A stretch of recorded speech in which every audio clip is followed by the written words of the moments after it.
Hello, everybody. Welcome, welcome. I am Barnaby and I am Clown Spirit. This is a Clown-versation, which I normally do every Friday morning, Pacific time, with different clown leaders from around the world. But today is a special day. It's a special extra edition of Clown-versations because there is a very exciting clown festival happening almost on my doorstep right here in Portland.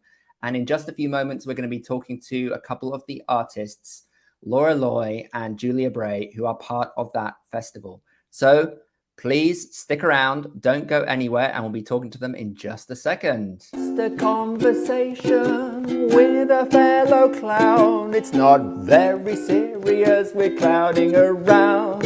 It's really just a clown-versation.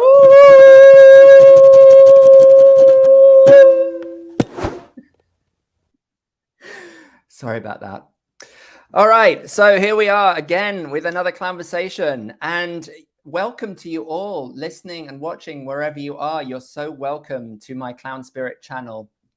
And if you are there listening, please let us know that you're there listening or watching in the comments. You can write something into the comments, say where you are today, how your day's going. Are you a clown? What's your relationship to clowning? Are you in Portland? Any of those things. Just say hi. Let us know you're out there so that we're not talking into a vacuum. And also, if you have questions for Laura or Julia, then you can type them into the comments and they will answer them live as they receive them, which is the very cool thing about these live conversations. So I'm super excited today because I get to talk to two contemporary clown artists who are about to perform in the next couple of days at the Portland Clown Festival. Actually, the CoHo Clown Festival, which is happening in Portland at the CoHo Theatre. And Sarah Loy said, I imagine she's related to Laura Loy. Hi from New NH. Is that, sorry, being British, is that New Hampshire? Anybody? New something. Somewhere that used to be in England and is now in America, so it's new, right? Because there is a Hampshire in the UK also, as you'll know. Well, Sarah, you're very welcome today, and so are the rest of you. And as I was saying, there is a clown festival happening in Portland. In fact, I'm going to share with you right now the website so that you can go to it yourself. This is the CoHo Clown Festival website. CoHo Clown Festival 2022. It's a brand new festival. It's super exciting because, you know, Portland is a clowny kind of place, and it's just so wonderful to have this new festival arriving here on our doorstep. And I do hope that you can get to see some of these shows. The shows have already begun, but I think the main ones are happening at the weekends. So this weekend, there's going to be a bunch of shows starting tomorrow. Then the weekend after, there's going to be more shows. And then the weekend after, there's going to be more shows. So to give you a very quick rundown here, these things have already happened. Clowners Protest. This is, I think, the first show, 22nd, which is tomorrow evening at 7 p.m. And the day after at 8 p.m., you can see Mind Blown by Box of Clowns. And we're going to speak to Laura Loy, who is from the Box of Clowns, in just a moment. This weekend, there's also Big Baby, presented by Emily Newton, an awesome clown performer and one of the main producers of the festival. And then on the 24th, which I believe is Saturday, there's going to be Renman Live, presented by Julia Bray, who we're also going to be talking to in just a moment, with a very cool character named Renman. Then on Sunday, there is A Grave Mistake, presented by A Little Bit Off. Next week, there's a clown workshop. And then after that, the weekend after, there's a whole bunch of other exciting things. There's a Jouissance, the Nancy Boys. There's Live Devise, hosted by Sasha and Emily. And then the weekend after that, I think, is kind of the culmination of the festival. And there's the amazing Teatro Pachuco and Giolisu, I'm not sure if I'm pronouncing that right, who are presenting A Knock at the Door, Coup de Foudre, A Walk on the Wild Side, and that culminates this amazing festival. And what a great lineup for an inaugural festival of clowning here in Portland. So I'm a clown teacher and a clown director, and I've been doing it for a long time. I have my own organization called Clown Spirit. I teach workshops online. I have, a YouTube channel and a website and all that stuff. You can check it out at clown-spirit.com. I also have a cool shop which has awesome clown t-shirts and stuff. And I basically have dedicated my life to clown, to everything to do with clown. So there is nothing I like better in the world than talking to other clowns and finding out what makes them tick, and what is exciting, like what is their conception of clowning? What does clowning mean to them? How are they going about doing their clowning? How do they get to be clowns in the first place? These are all, for me, fascinating questions and conversations. So I'm super excited to introduce my first guest here today, who is Laura Loy, who will be presenting her show Mind Blown with her longtime clown partner, let's see, Jeff, I think, who's not with us today, but I'm sure that Laura will tell us all about him and how they got into clowning and the development of their show. It's really awesome privilege and honor to have you here with us, Laura Loy. Hello. Hi. Hello. Laura, welcome to Clown-versastions. Thanks so much for coming on. Thank you for having me. How's it going? How's your day going? Oh, I'm opening a show tomorrow. So you're completely calm. You're like Zen right now. Oh yeah, just so calm. Didn't stay up past midnight finishing props or anything last night. That's one of those things with clown, is that you always realize you need this really wild prop that doesn't exist in the world, so you have to create it. Just painting a human Victrola head. It's just an everyday occurrence for clowns. A what? A human Victrola head. What? Explain. Well, I play a Victrola during part of our show, and so I have to have this cone thing on my head during it, and those don't exist.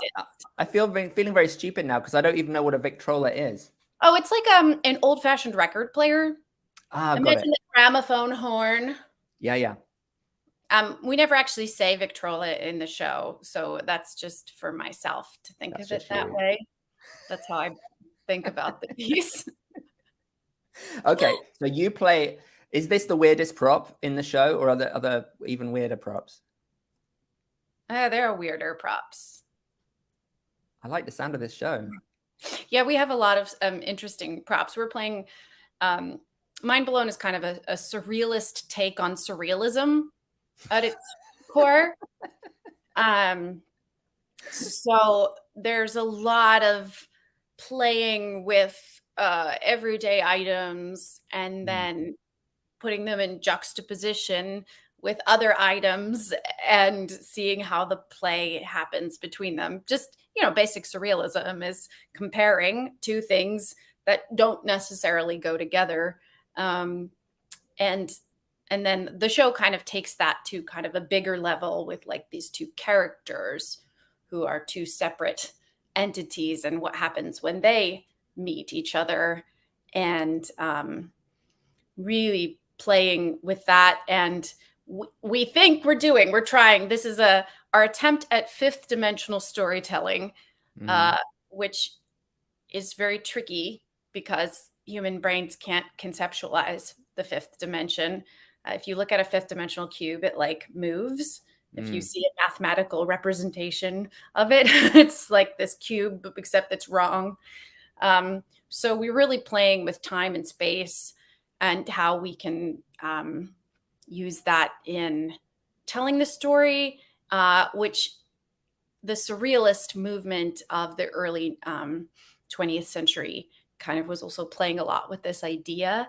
And so we're kind of re-exploring that from our modern vantage point, but from a perspective of characters who are in the 1940s. So it's I love this concept, and you're doing a great job of explaining something that sounds extremely like you've really thought about it. Well, we actually had this show Mustache Party in that we performed at the Edmonton Fringe in 2016. We started working on it in 2015. And then that was much more based on the work of Salvador Dali. And as we learned more about Salvador Dali, we were like, actually, this guy is terrible. He was not a good person. Like a lot of those artists are very suspect now. If you look, the surrealist movement and the futurists. Yeah, all of them. A little bit strange, yeah. You know, how can we judge an artist of that time through our modern lens? But what we did learn also in making that show is all of the other amazing, especially women surrealists. So based on what we did there, we've kind of taken some aspects of the show and that we had before and then grown it into something that's more encompassing of the movement and not just a single artist. And then also looking at deepening how we tell the story and what we say the bucket the story lives in, if you will. So that's, it's hard to explain this show. Like, can we use profanities in this? No. Actually, you can, but then then YouTube makes it restricted. Can I say the first letter of a profanity when I'm making? Yes. My favorite of Mustache Party, we had one review from Edmonton that I loved, and it started with, "What period the F splitive period was that period?" And I was like, they got it. Have you printed that on all your flyers? I should have. We didn't really do flyers for this one. Nobody does flyers anymore. A bunch of festivals are not allowing them anymore, which is right. Changing the Fringe game. I mean, I wasn't out on the circuit this year, so I don't know how it played out, but it's all online, I guess. Yeah. Very cool. So we're going to talk more. I'm just noticing that there are some people chatting. Lord from Los Gatos, California, and Han from Turkey. Welcome to you guys. And anyone else who's listening in, please do say hi in the comments. Let us know you're there. And if you have any questions for Laura or Julia, then just throw them into the comments and we will speak to those things.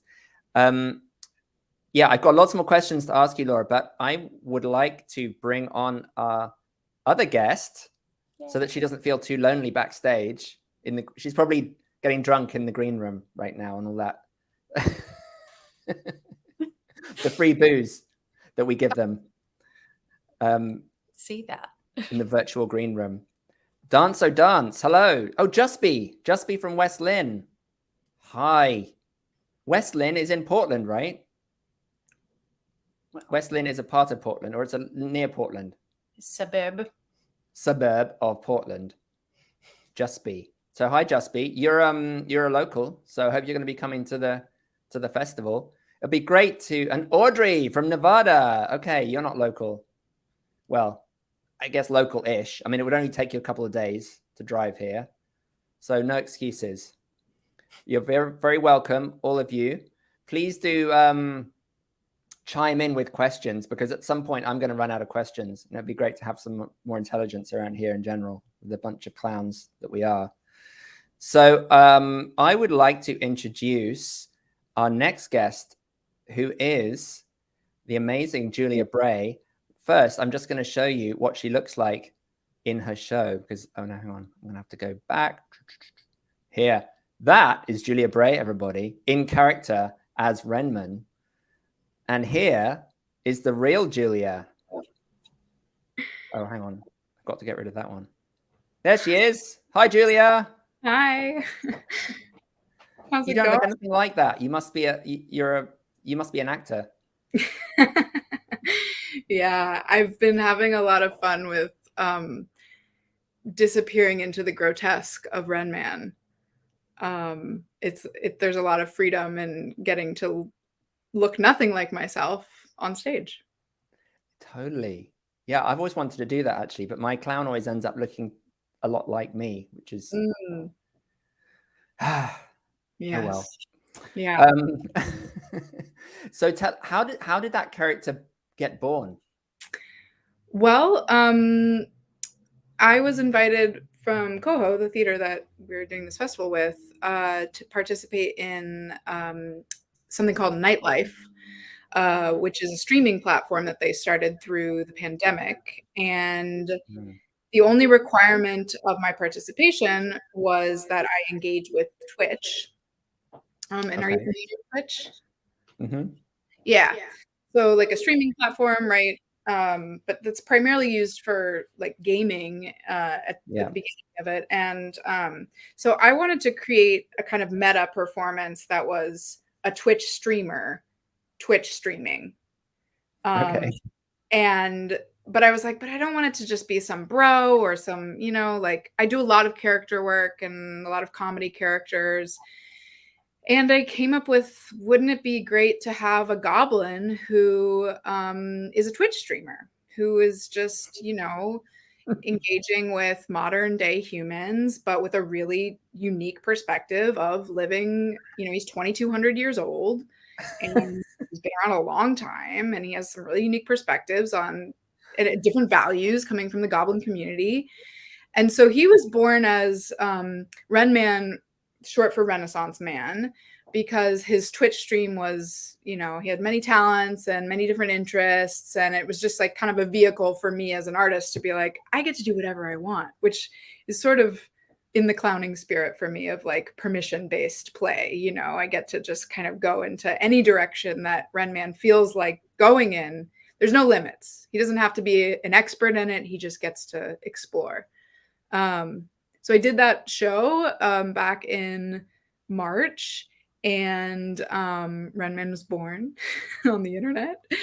And then I produce a series of performance like collectives called All Boats here in Portland. And it gives 6 different artists from 6 different mediums an opportunity to bring new work to one night of performance. And I write plays and I write one-woman shows, and I was like, really, I just finished this really epic 90-minute one-person show that I played 8 different characters, and it's intense and meaningful and beautiful and it's not serious. It's also a comedy, but it took a different part of my spirit to make that show. And I was like, no, I want to do something really frivolous, really silly, with a lot of play and a lot of, again, like permission is the word that I keep using when I think of Renman. And so I was like, well, what would his version of the live stream, but live be? What would Renman live be?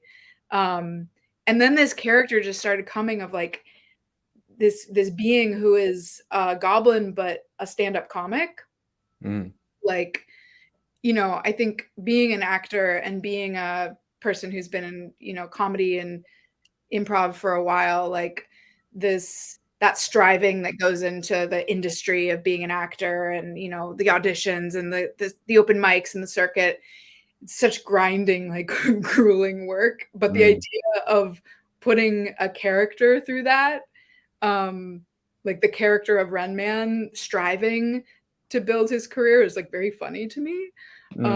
Really joyful, the idea that he's like getting on social media, trying to get people to come to his show, like hitting the open mic circuit, hoping an agent will see him, hoping he gets a Netflix special, like all of these things we strive for, but in a really, just putting them through his lens is so freeing for me. And so it sounds like he fails a lot. Like he's not the best, maybe. Sorry, my dog has a lot to say. Yeah, well, here's the thing. I think Renman's really lovable, and people really do like his comedy and what he has to offer. But he's just sort of starting out, like, and he's not very focused in terms of his talents. Like, the show could be anything from, it's definitely in a stand-up like structure, but he adds in weird little things here and there, a little dance, a little juggling, like, just whatever he wants to do in the moment, Renman gets to do. And are you doing it in the moment? Is there a lot of improv, or is it quite structured? I am more comfortable with structure personally. I'm a writer, like that's the core of my talents, I feel. So there is a lot of structured jokes, and like there's a lot of physical comedy in it and props, like you were sharing, like, oh, I guess you're on this side of me. No, you're on. Go on, try and figure it out. Nope. One of these sides. One of the Sparkles. two. Sparkles. Come here. My dog loves what you're saying. Is it two dogs? Do we have two dogs right now? Is it? Oh yeah, and a cat. I have a cat who's currently like rubbing against my hand. It's the whole thing.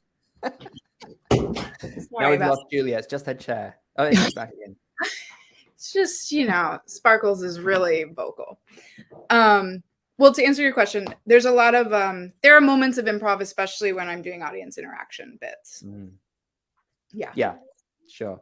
Very cool. Well, we're going to come back to some of these details of the show. I want to get, in a minute, I'd really like to get a kind of sense of what it'd be like for an audience member to see your shows, so that they can imagine it. But I would really like to ask both of you how you got into clowning. Like, what was the genesis of clowning for you? Because I think often there's an interesting sort of place there of initiation where people realize they are clowns, or that that's their passion, or that's what they want to do, and it's sort of an unusual thing. So it's worth hearing those stories. So Laura, what was your kind of route into this world, clown? Well, in a sense, I have always been a clown, but I didn't know it per se. If you told even my 20-year-old self that I would be living as a clown, I don't think I would have believed me. So I did an undergrad in theater at the University of New Hampshire, and my acting teacher, David Kay, had studied with Avner Eisenberg. And so one of our units was Red Nose Clowning. And it was the hardest thing I had ever done, which, when you're me, makes me think I need to do more of this. And then the more I learned about clown, the more I realized, like, me and my little brother particularly, but I have two brothers, and we just would do these weird impromptu scenes around our house. I mean, I think all kids do that, but we took things like pretty far, like just like coming into a room and being like, and just like playing that scene out, like, who is this person? And the other person takes on their persona. And then we just do these wild plays of this. I mean, I've been producing theater since I think I was 7 when I first produced my own show. Like, I was stage managing at age 11 in my local community theater. Like, it's just been my whole life. But I kind of was doing more like quote unquote traditional Western theater in my early 20s after graduating, and just feeling like this is just not what I thought theater could be. Wasn't quite. It's like, is this all there is? And then I'd kind of heard about Del Arte International, big physical theater school in Humboldt County, and go Del Arte. Anyway, I sort of on a whim was like, I'm going to apply and I'm going to go to this place. I really didn't know that much about the program, but I knew they did clowning and I wanted to know more about clowning, and it just seemed like a thing to do. And so I went out there, and it kind of blew my mind. Speaking of mind blown, and that's where I met a lot of the people who are now my collaborators. I met Jeff Desatel there, who's my collaborator in this show. And just, finding your group of people who do the theater you're interested in. And I kind of think clown is like an everyday, it kind of infiltrates all my other work, these like principles of clowning. But that's like a little bit. And you studied with Renman Foreman. Yeah. Who, by the way, our prayers and blessings go out to Renman, because he's about to have open heart surgery. I just saw on Facebook. I'm sure he'll be fine. He's a strong soul. And so I'm curious, I know a little bit about Renman, and I've met him on occasion and done a short workshop with him. But what was it like studying with him, and what was it about clown that you learned particularly from working with Renman? Well, it was kind of an interesting thing. Through the year at Del Arte, a lot of what they're doing, that noise in the background is my dog. is sort of what the program has changed a lot. It continues to change as new teachers come in. When I was there, a lot of what we were doing was kind of finding out what your essential self was as an artist, and using this via negativa, which is a whole other conversation about what that is and whether it's equitable and all these things. Anyway, but the basis of the training that I received was this, like, we're not going to tell you what's right, but we're going to tell you when you've missed a mark on like connection.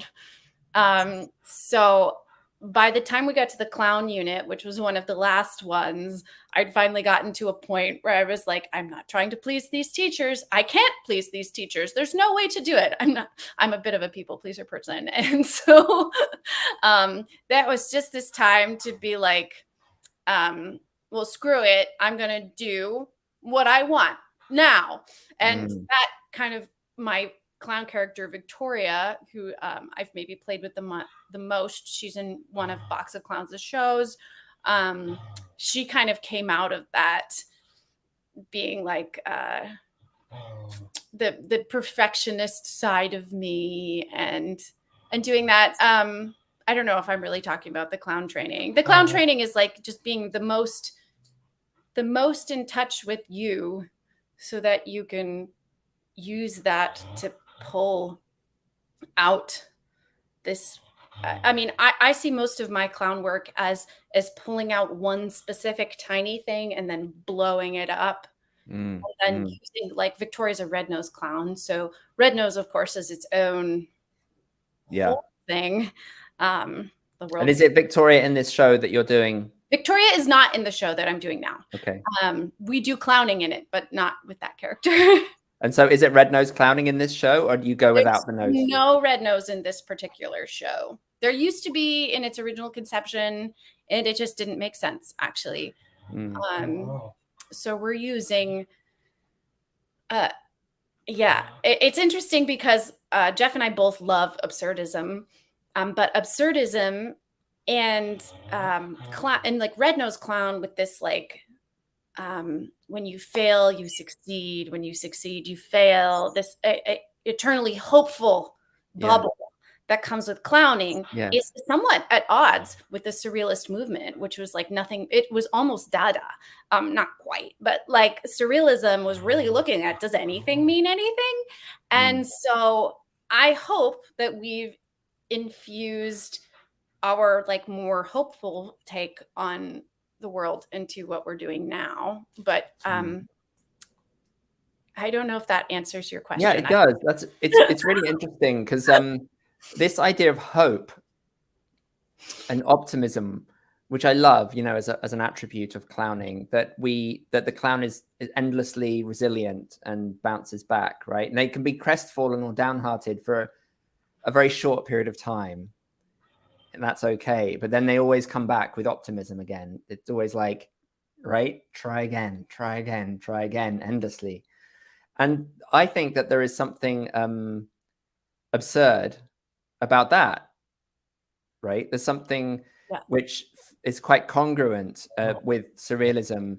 And I think that there is a link, quite a strong link, between some of the black and white silent comedies and the surrealist movement. Oh, 100%. You know, and there is something often quite surreal about Chaplin and Buster Keaton, and the kind of like the repetitiveness of it, and this, as I said, this endless like hopefulness, which it doesn't have to have meaning. Yeah. Yeah, we play a lot with that. It's like in that like, we're always looking for meaning as humans. We're always like, what does this mean? What does this mean? And like, so much of what happens just doesn't really mean anything, in my opinion. And so the show plays with like, okay, if a lot of things that happen don't seem to mean anything, what are the things that do mean something? And how can we know the difference, or like what in this greater thing happens has a meaning? We definitely play a lot with that in my show. I love it. And you know, do we get to invent meaning? is an interesting question, right? Do we get to make, if there's no essential meaning, do we get to say what things do mean? Yeah.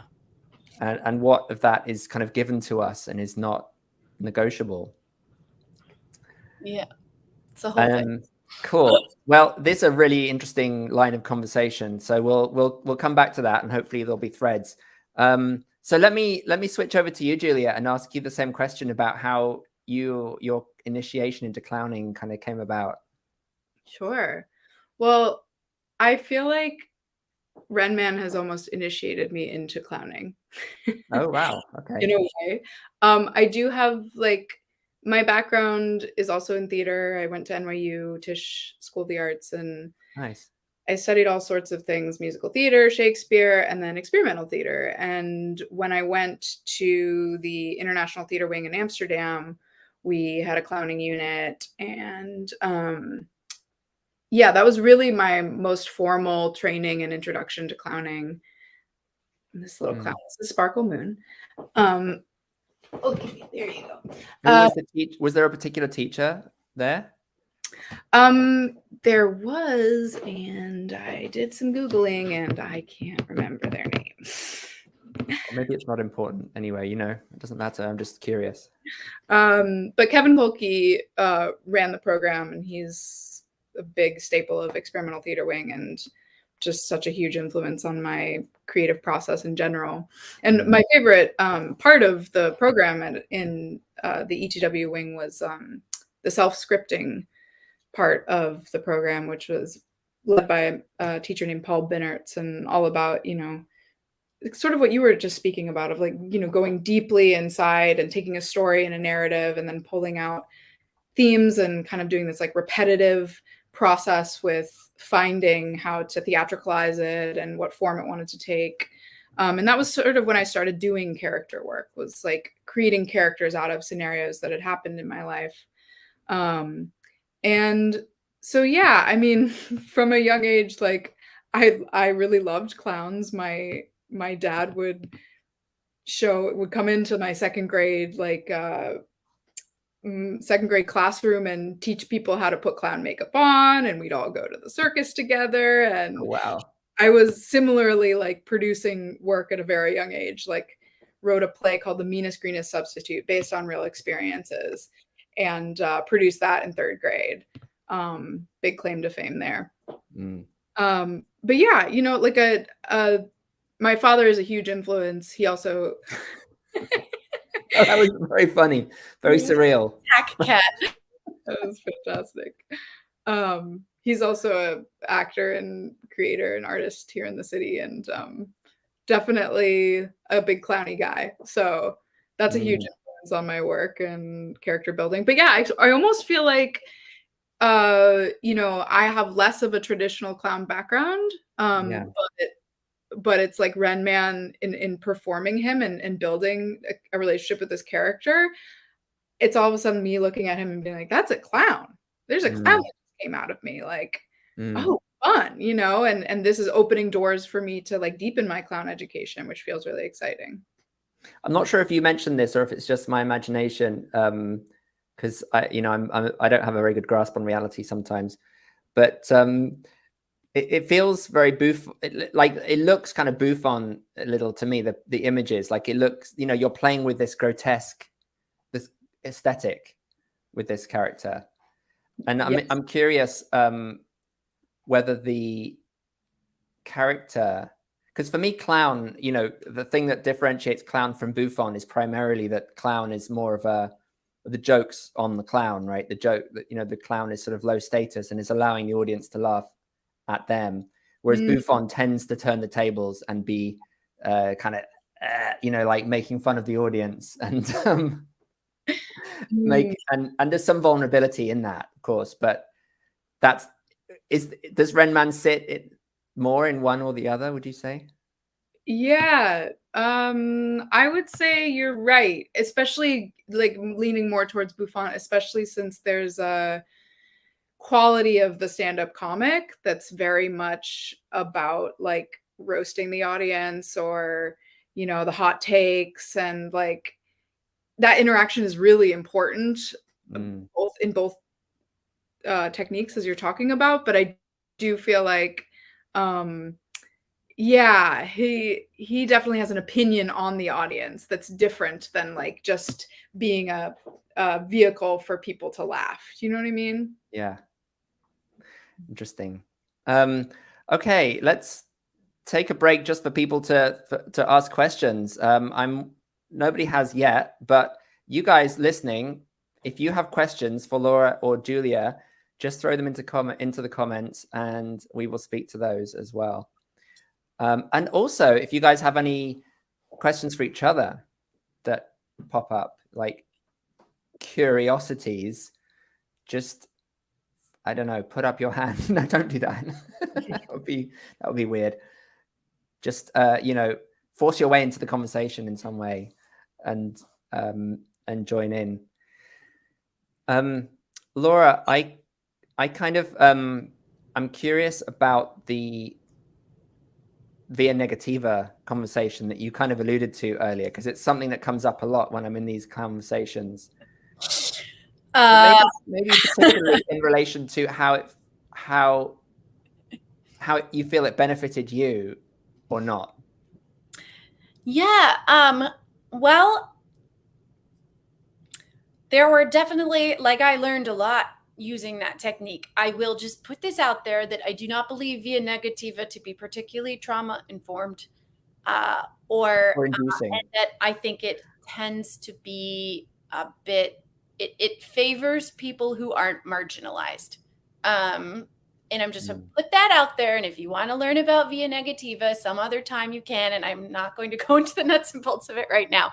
Things that I learned and got from it and continue to use in my own clowning and I also teach theater. So in my own thing is this idea of that there's not a right way to art. There's not a correct way to be a clown. I will say I do have a lot of opinions about clowning and about different styles of clowning and what I would and would not call clown or personnage or bouffon. But so maybe that makes me a hypocrite. But this idea of finding your own path through the art and knowing that actually, like, it's great to have mentors and directors and guides and teachers, and but at some point, especially with clown, you're just left with yourself. You're just left with yourself on stage. Yeah, right. Michael O'Neill, who's another clown in town, he's great. He told me this thing, and I don't remember where he got it from, but it was like, clowns should show your poverty. You're like, what is the thing about you that is the thing that you maybe hide? Yeah. And then so it's, I mean, what an exercise in vulnerability.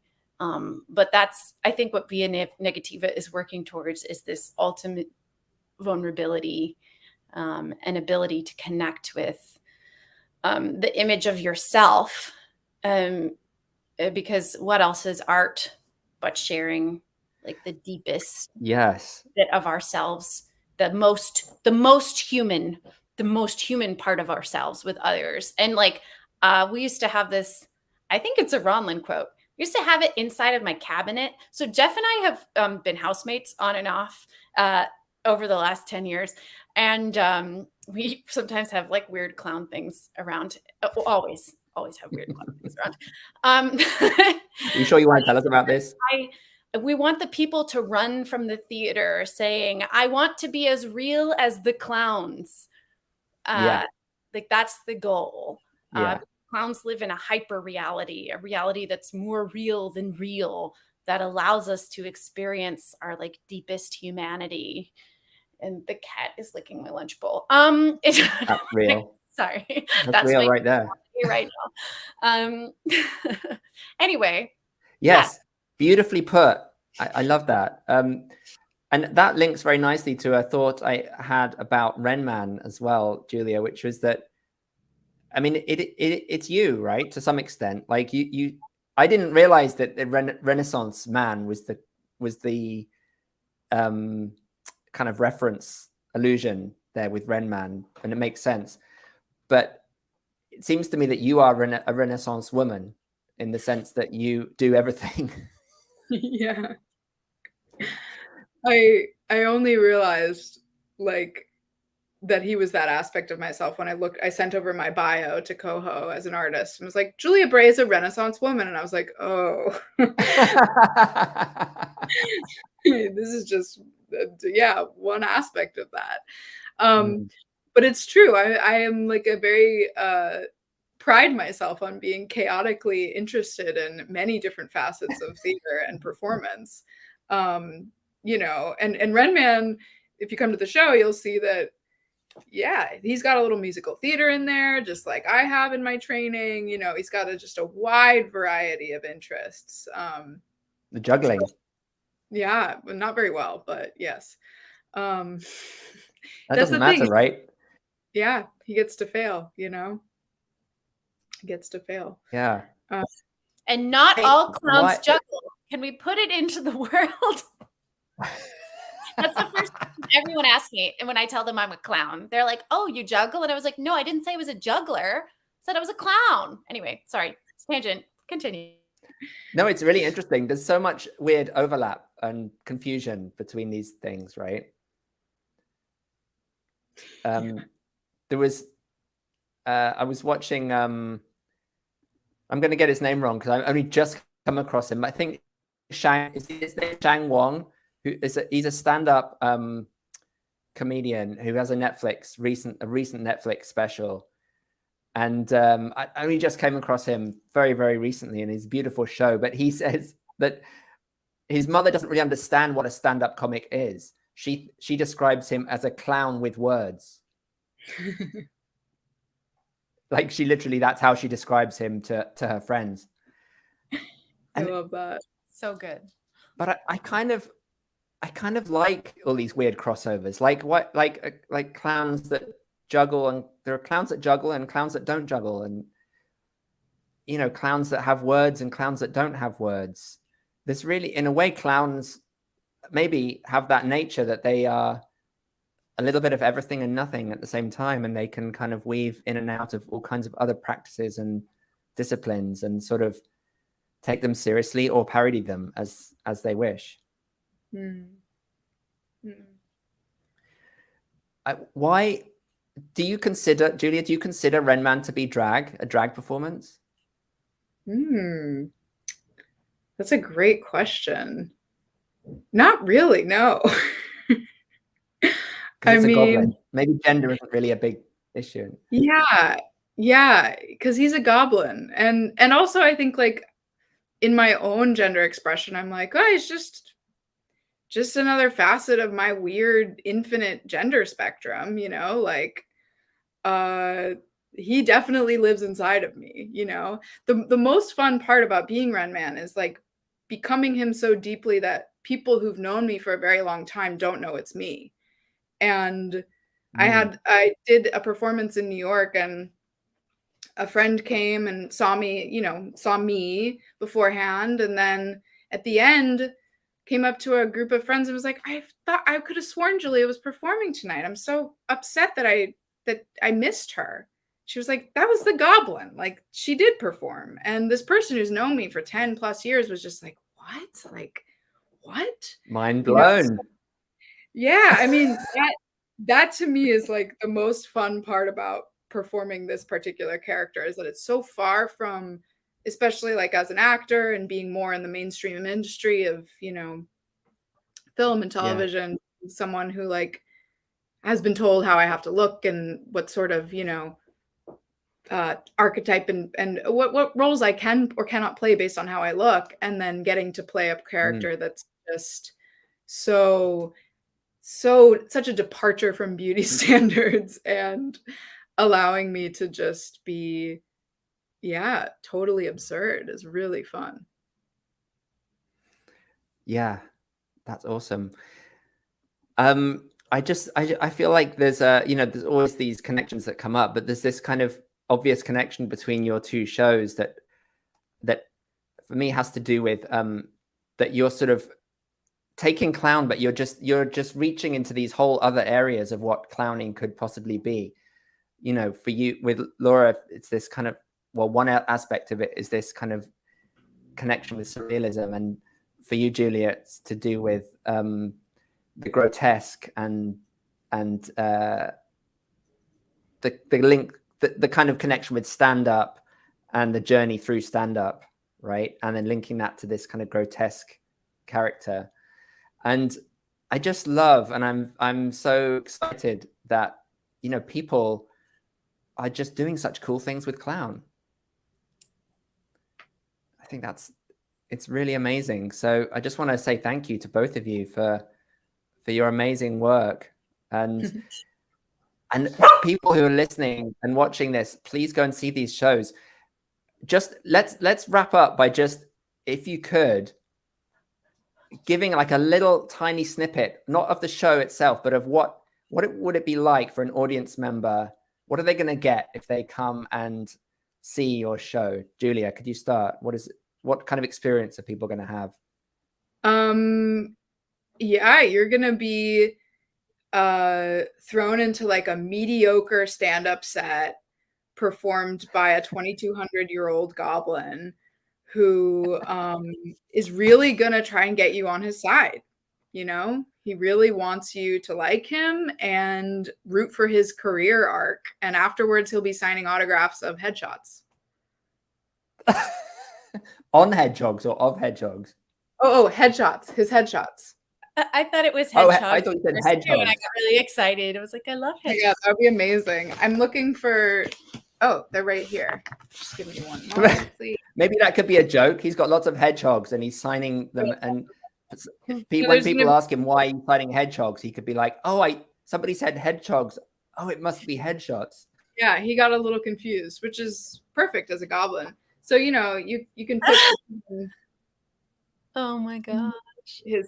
This is his classic headshot, you know, or just a bit more of a little personality shot there. Yeah, exactly. This is more of a commercial shot. More nostrils.